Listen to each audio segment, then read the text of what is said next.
Hmm.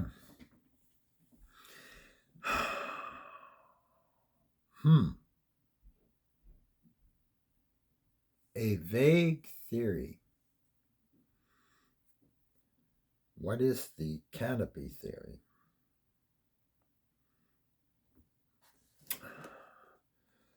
Genesis 1:6.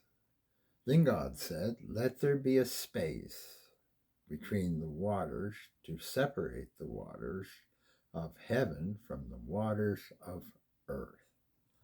What does that mean? Oh, sorry, Kitty. Hmm.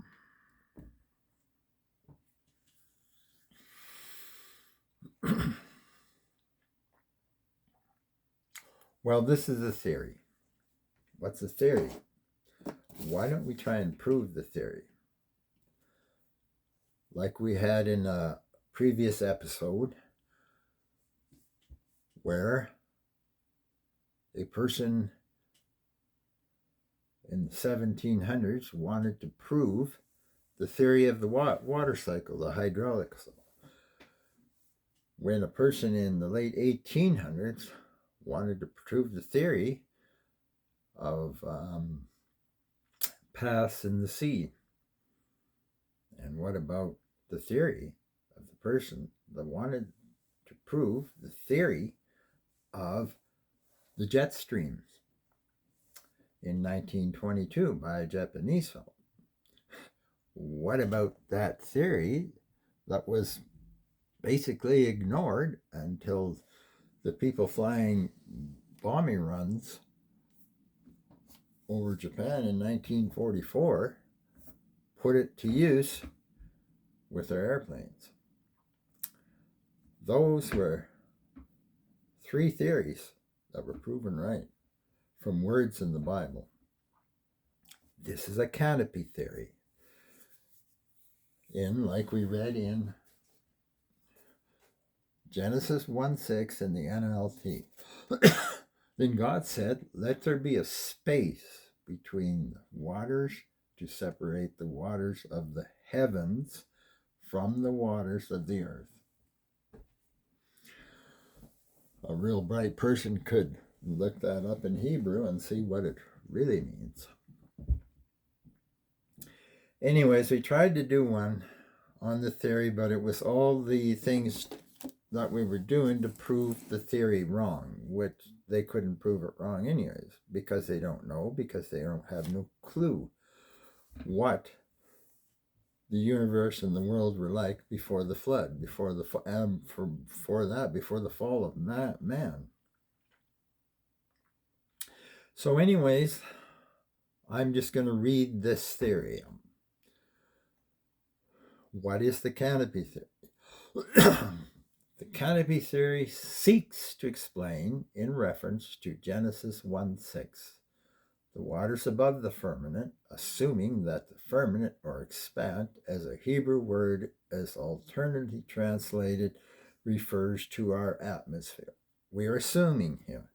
Why not imagine it? Look what you can do with your imagination. You build Star Trek, Star Wars, all kinds of stuff from your imagination. So imagine this. Just imagine it. You ain't got no clue or ability to disprove it, honky. So check it out. Genesis 1:6, assuming that the firmament or expanse, as a Hebrew word is alternately translated, refers to our atmosphere. According to the canopy theory, there was a canopy of water above the atmosphere until a cataclysmic of Noah's day, at which point it disappeared either by collapsing on the earth or dissipating into space. It is presumed to have consisted of water vapor because a canopy of ice could not have survived in the constant bombardment of celestial objects such as meteoroids, which permanently barraged the Earth's atmosphere. However, if before the fall the universe was perfect, there wouldn't be any space debris.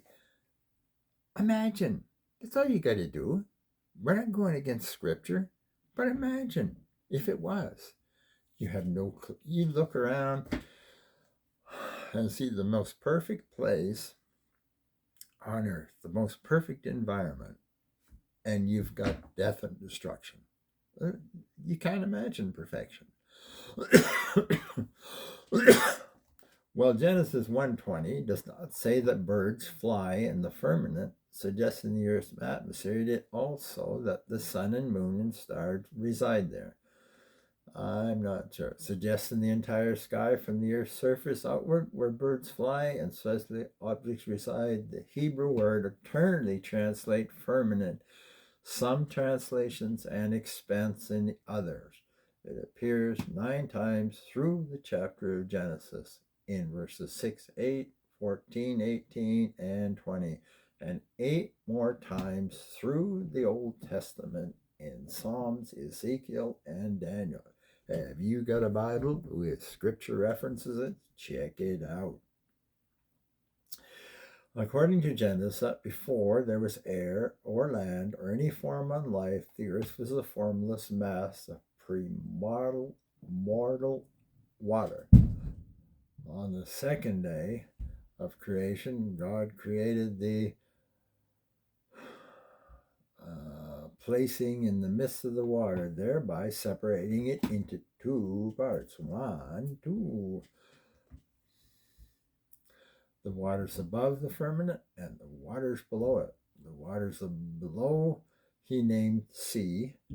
I don't know how to pronounce Hebrew words, but I'm going to put the link to this in the thing here. And itself, he named the heaven, air, or sky, depending on your translation of the Hebrew word, but Genesis does not provide a name for the waters above, nor is there any water above the atmosphere today, assuming that that means atmosphere. I'm going to put the link to this in here. Advocates of the Canopy theory once suggested that the collapse of such a water vapor might have provided water for very heavy rains which inundated the earth during Noah's flood. One problem with the Canopy theory, however, is that the latent heat of the water, sheer quantities involved. If such a vapor were to collapse, it would literally cook the entire planet. It's amazing why these guys are so objective to prove that this is impossible. No matter where you go, they want to prove this is impossible.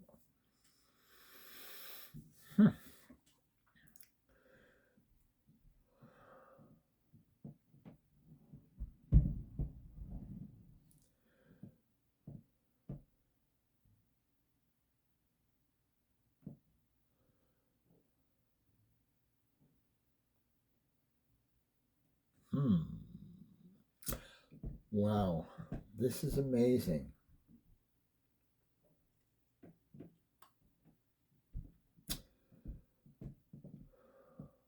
Whatever the case may be, there is no canopy up there today, and any suggestion that there was in the past true is pure speculation. There isn't enough evidence one way or the other except one in reference to the waters of the firmament above in Genesis 1:6, and no one seems to know for sure. Why don't I? Let me copy this. Can I open? Let's.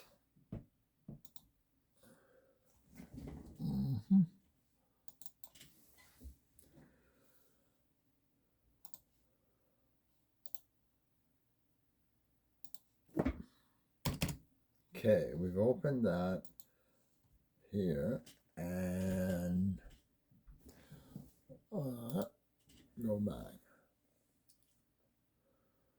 Huh.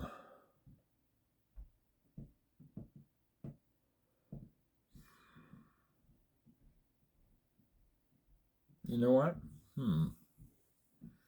Let's leave it at that. And why don't you investigate it?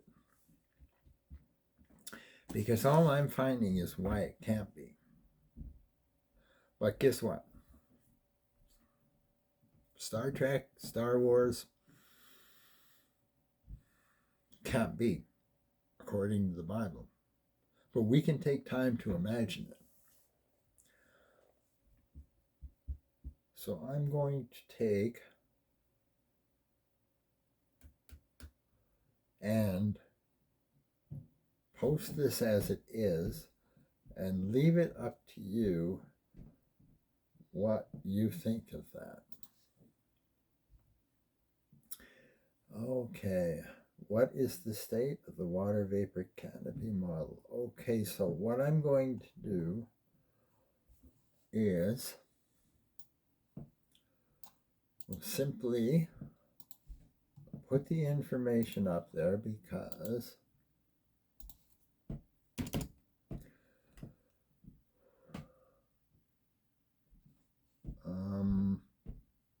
I would like to just have the theory up there instead of everybody's idea of why it can't be. We know it's very easily to prove that Star Wars and Star Trek can't be. But it's nice to take time, and I still do, to enjoy the fantasy of it. So, and to whoever created it, it is a theory. So I'm just going to post these links here. And I'd like to try and find just the simple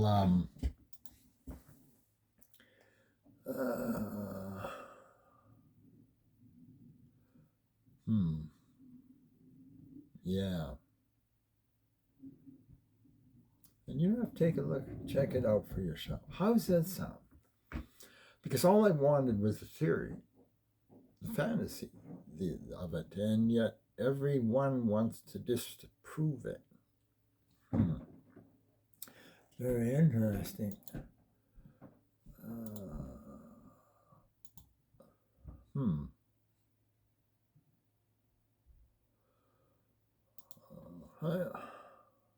But this is originally approached here. The start of it in 1886 by Isaac Vail.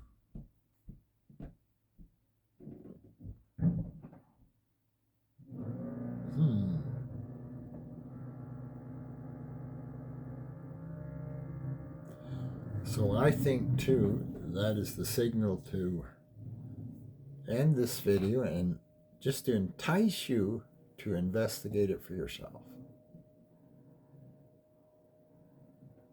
To me, that's what that means. You got a copy on that? Okay, we'll check it out later.